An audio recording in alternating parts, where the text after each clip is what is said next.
Баршаңызға қайырлы күн достар. Бүгін сіздерге осындай өріктің вареньесінен жасалатын пирогтың рецептімен бөлісемін.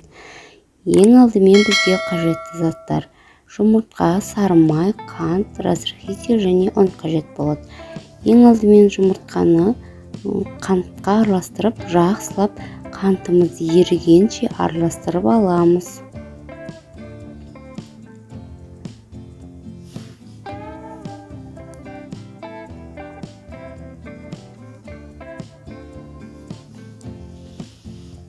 Сосын бөлме температурасындағы сары майды алып, оны да жақсылап араластырамыз. Осындай болып шығуы қажет. Ал енді қопсытқышты ұнға қосып, екеуін жақсылап араластырып аламыз.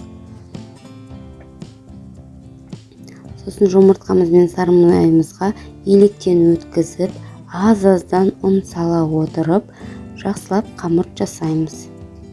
Міндетті түрде аз-аздан салу керек, әйтпесе көтерілмей қалуы мүмкін. Ал міне қамырымыз дайын болды. Ал енді оларды екі бөлікке бөлеміз. Біреуін кішкентай бөлікте, біреуін үлкен бөлікке бөлеміз. Сосын ең алдымен үлкен бөліктегі қамырымызды жайып аламыз. Өздеріңіздің табаларыңыздың формасына қарай, көлеміне қарай жаясыздар. Менде таба майланып, дайын болып тұрған, соған қамырымды жайғастырамын. Екі жағында жабыстырып, әдемілеп жайғастырып шығамыз. Мен формам үлкен болғандықтан мен қонақтарға жасап жатырмын. Өздеріңіз қалауларыңыз бойынша кішкентай формада жасасаңыздар болады. Ал енді ішіне начинкасын саламыз, яғни вареньені. Сосын кішкентай бөліктегі қамырымызды жайып, оны кесіп аламыз. Видеода көрсетілгендей жасайсыздар.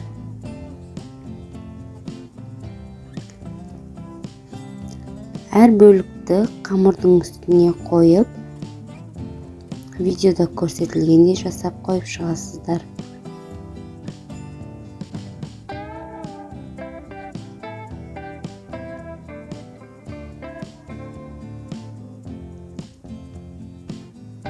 Енді қиғашынан қоямыз.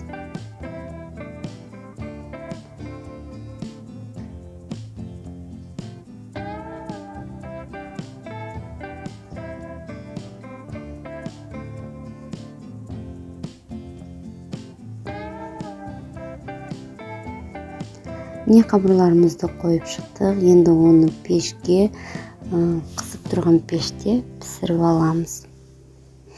Қызарғанша пісіреміз. Ал міне біздің пирогтарымыз дайын болды. Міндетті түрде жасап көріңіздер. Өте дәмді болып шығады. Өте оңай әрі тез жасалатын пирогтардың бірі. Астарыңыз дәмді.